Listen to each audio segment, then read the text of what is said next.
Let's welcome to KP world. இன்னைக்கு ரொம்பவே டேஸ்டியான ஒரு recipe pepper chicken recipe. Video skip பண்ணாம பார்த்தீங்க அப்படின்னா நீங்களும் சூப்பரான பெப்பர் சிக்கன் செய்யலாம் வாங்க.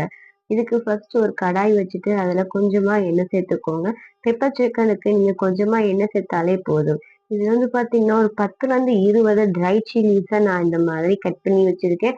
அதான் ஆயில் ஹீட் ஆனதே நல்லா ஃப்ரை பண்ணி எடுத்துக்கோங்க. ஃப்ரை பண்ணதுக்கு அப்புறமா அதில் ஒரு 2 கப்பு அளவுக்கு நம்ம கறி லீஃப் சேர்த்துருக்கேன்.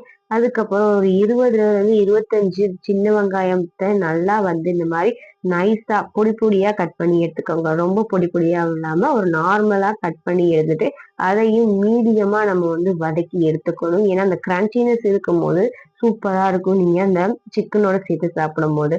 அதுக்கப்புறம் ஒரு 20 வெள்ளை பூண்ட வந்து நான் 1, 2ஆ தட்டி எடுத்திருக்கேன். இந்த மாதிரி சேர்க்கும்போது அதோட ஃப்ளேவர் வந்து ரொம்பவே சூப்பரா இருக்கும். இதுக்கு பதிலா நீங்க இஞ்சி பூண்டு சேர்த்துக்கலாம். பட் இந்த மாதிரி சேர்க்கும்போது இன்னும் டேஸ்ட்டை என்ஹான்ஸ் பண்ணி தரும். இதுக்கப்புறமா நல்லா இத நல்லா வதக்கி விட்டுட்டு, அதுக்கப்புறமா கொஞ்சமா ஒரு 2 டேபிள் ஸ்பூன் அளவுக்கு நான் ஜீரா பவுடர் சேர்த்திருக்கேன்.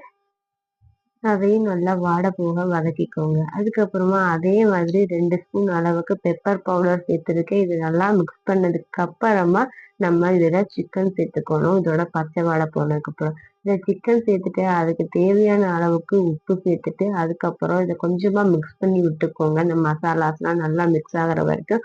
ஒரு 10 டூ 15 மினிட்ஸ் அப்படியே ரெஸ்ட்ல விட்டுருங்க. ஏன்னா அதுலருந்து நம்மளுக்கு தண்ணி பிரிஞ்சு வரும். இதுக்கப்புறம் உங்களுக்கு தேவையான அளவுக்கு நீங்க தண்ணி சேர்த்துக்கலாம்.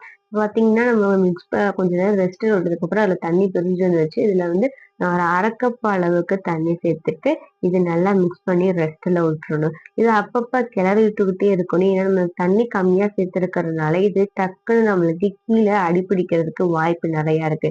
அதனால அப்பப்ப கிளறி விட்டுட்டு நல்லா மிக்ஸ் பண்ணி விட்டே இருந்தீங்க அப்படின்னா, உங்களுக்கு பெப்பர் சிக்கனோட ஸ்ட்ரக்சர் வந்து சீக்கிரமாவே கிடைச்சிடும். இதுல எண்ணெய் அதிகமா ஏன் சேர்க்கக்கூடாது அப்படின்னா, நீங்க பார்த்தாலே தெரியும். நம்ம சிக்கன்ல இருந்து அந்த ஃபேட்லாம் உருகி நம்மளுக்கு எண்ணெய் நெறையாவே ப்ரொடியூஸ் ஆகி வரும். இதுக்கப்புறம் நல்லா இந்த ஸ்டேஜ்ல சுருண்டு வரும்போது, நீங்க இந்த மாரி கொத்தமல்லி தூவி இறக்கி சர்வ் பண்ணீங்க அப்படின்னா, பெப்பர் சிக்கன் ரெடி.